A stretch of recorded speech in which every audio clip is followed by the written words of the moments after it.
Don Francisco Ruiz Díaz, exdirector de Catastro. ¿Cómo le va, señor? Buenos días, señora Mabel. Un saludo a toda la audiencia de este prestigioso programa y a las órdenes para lo que... Gracias, don Francisco. Gracias por atendernos. Yo le quería preguntar algo. Y discúlpeme que le haga esta pregunta. No le voy a dar nombres porque usted va a terminar sentado después en una silla de la fiscalía como yo terminé en algún momento. Pero necesito preguntarle algo que me contaron las fuentes y me dijeron, llamarle al exdirector de Catastro y te va a confirmar. Es cierto que varios de los personajes a nivel nacional que están procesados, imputados y algunos acusados intentaron o intentan o hasta lograron enajenar sus bienes, sus propiedades, sus terrenos, sus casas, sus edificios. ¿Es cierto eso, don Francisco, que hubo presiones de abogados para enajenar los bienes de esta gente? Sí, bueno, antes que nada, ¿verdad? Así como dijiste, ocupé el cargo del director de la dirección de Catastro y hoy de manera anecdótica, ya no de manera oficial, puedo realizar algunos comentarios, ¿verdad? Exacto. Entonces, desde esa posición, ¿verdad? Y así como dijiste, también continuó trabajando en el Ministerio de Hacienda, ya en un área distinta que se llama inclusión financiera, gozando siempre la confianza de las autoridades, ¿verdad? Pero es tal cual como dijiste, resulta que a partir del caso Darío Messer, en el ámbito del Servicio Nacional de Catastro nos dimos cuenta que había una gran laguna legal, en el sentido de que una vez que los bienes eventualmente pasaban a ser administrados por la Secretaría que se había creado para dicho efecto, no había ninguna comunicación oficial y eventualmente si no se procedía a algún tipo de mecanismo durante el proceso de investigación que quedaba a cargo de la Fiscalía, las personas podían igual seguir transfiriendo sus inmuebles a pesar de estar investigados por enriquecimiento ilícito. Entonces, como primero tiene que detectarse si los inmuebles fueron adquiridos con base de enriquecimiento ilícito, nosotros procedimos a implementar un esquema, pero en este contexto de laguna legal, que es pasar a bloquear los inmuebles, pero no de una manera arbitraria, sino utilizamos tres criterios. En primer lugar, si se trataba de un caso de enriquecimiento ilícito, lavado de dinero, narcotráfico. En segundo lugar, cuando la Fiscalía nos realizaba la consulta, y en tercer lugar, si el caso ha tomado estado público, porque puede eventualmente tratarse de un caso que incluso desconocíamos, ¿verdad? Entonces, si el caso se trataba de un caso que tomó estado público y además de eso era uno de estos estaba caratulado con uno de estos tres elementos, y luego si la Fiscalía nos realizaba algún tipo de consulta, entonces nosotros le informábamos a los fiscales sobre los inmuebles afectados y al mismo tiempo también le informábamos que pasábamos al bloqueo.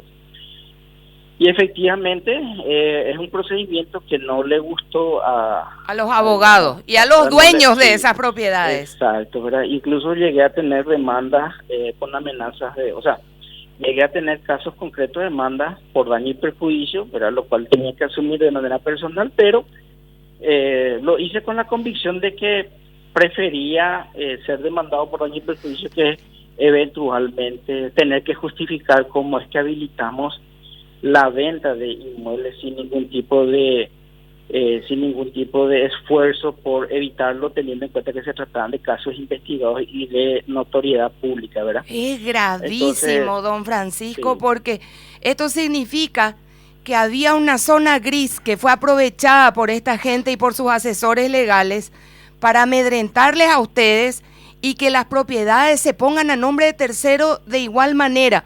En algunos casos consiguieron igual enajenar alguna de esas propiedades. En un solo caso prosperaron porque tuvimos la suerte de que, bueno, en realidad fueron dos casos, uno de ellos con bastante ambigüedad. Se trataba del juez Ayala Brum, ¿verdad?, que había autorizado la venta de inmuebles, creo que fue en el caso de Messer, de Cuche, perdón, en el caso de Reinaldo Cabañas. Se trataba de unos inmuebles que iban a ser transferidos antes del allanamiento que la Fiscalía realizó en la vivienda de Reinaldo Cabañas, no se pudo concretar la venta, por lo tanto el inmueble seguía figurando a nombre de una empresa que pensaba vendérselo a Reinaldo Cabañas. Pero en el catastro ya se había tramitado el certificado y figuraban como inmuebles del señor Reinaldo Cabañas. Entonces, el señor Ayala Brun procedió, digamos, a levantar el bloqueo que nosotros habíamos realizado, lo cual comunicamos al jurado en enjuiciamiento magistrado en su momento. Él renunció no como consecuencia de haber autorizado la venta de inmuebles, sino tengo entendido que por otro suceso.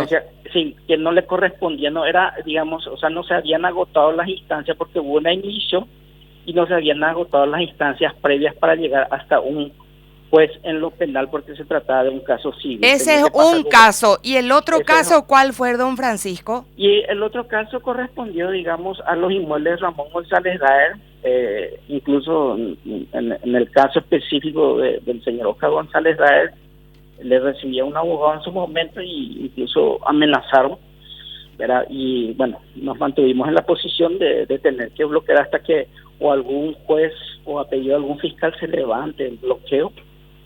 Y en el caso del señor González Daer, habían solicitado en primera instancia, se le negó en primera instancia, y en segunda instancia un tribunal de apelación levantó la medida de bloqueo de los inmuebles del señor Ramón González Daer. O sea que el señor Ramón González Daer logró enajenar y vender ese inmueble.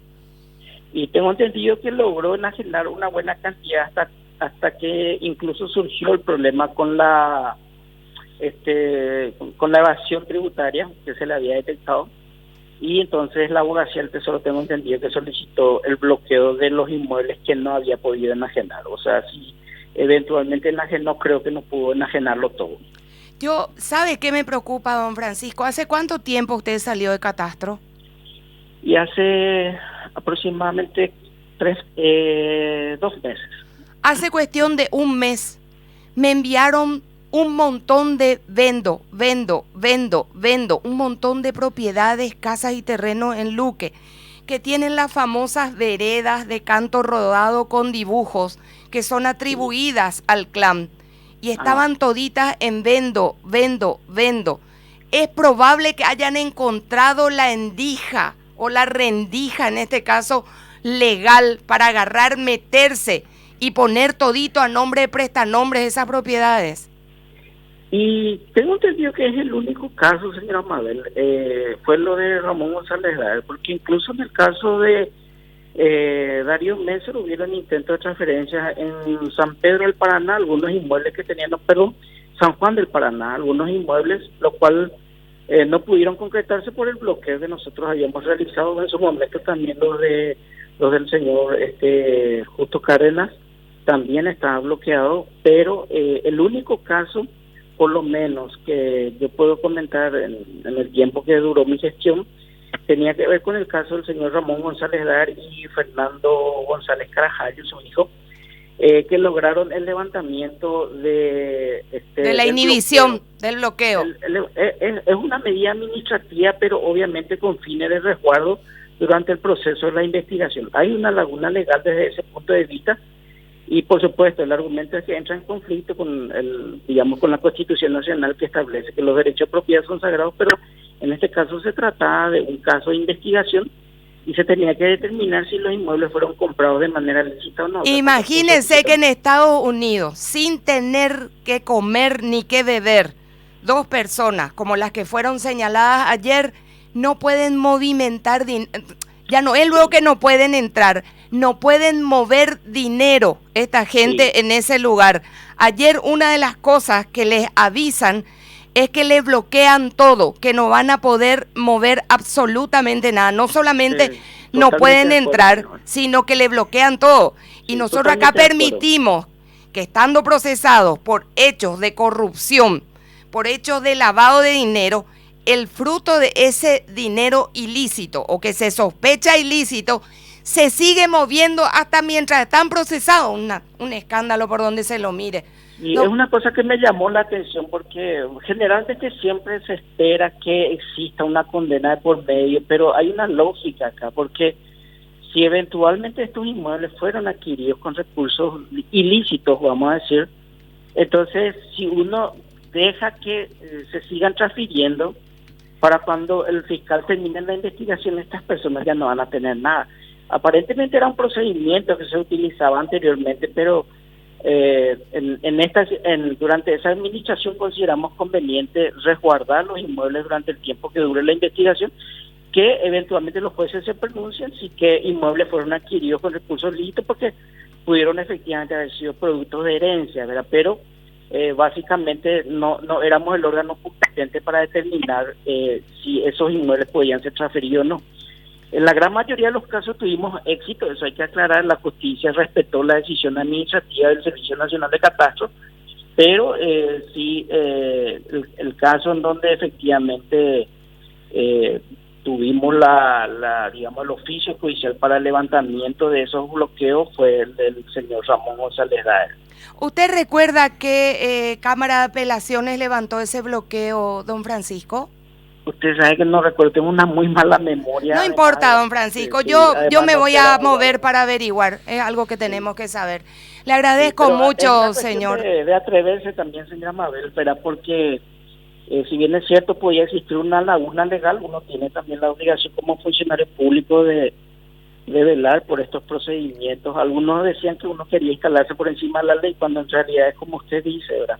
O sea, los Estados Unidos, sin tener una sentencia todavía firme, ¿verdad?, ya toma este tipo de decisiones, ¿verdad?, porque evidentemente se tratan de casos que tienen una contundencia, pero en nuestro caso ni siquiera apelamos a la contundencia, sino sencillamente a la razonabilidad de que si estaba una investigación de por medio, se tenía que esperar un plazo razonable para que se emita algún tipo de sentencia, ¿verdad? Totalmente. Imagínense que un país donde no tiene ni que comerla ni beberla, y dice que bloquean a partir de ese momento, que esta gente no puede mover nada en ese país, ni si tuvieran propiedades, ni si tuvieran cuenta bancaria, nada. Imagínense, y acá nosotros, ellos con escandaloso proceso, y resulta ser que se les libera las manos para que pongan a nombre de terceros las propiedades y las salven. Entonces se van un tiempo, se hospedan en la agrupación especializada, después salen y a disfrutar la fresca viruta. Don Francisco, gracias por ese patriotismo y lamento que esté fuera del cargo. Un abrazo, señor. Ok, me hay que saludar, señora Mabel. Adiós, señor. Era el señor Francisco Ruiz Díaz, es director del Servicio Nacional de Catastro.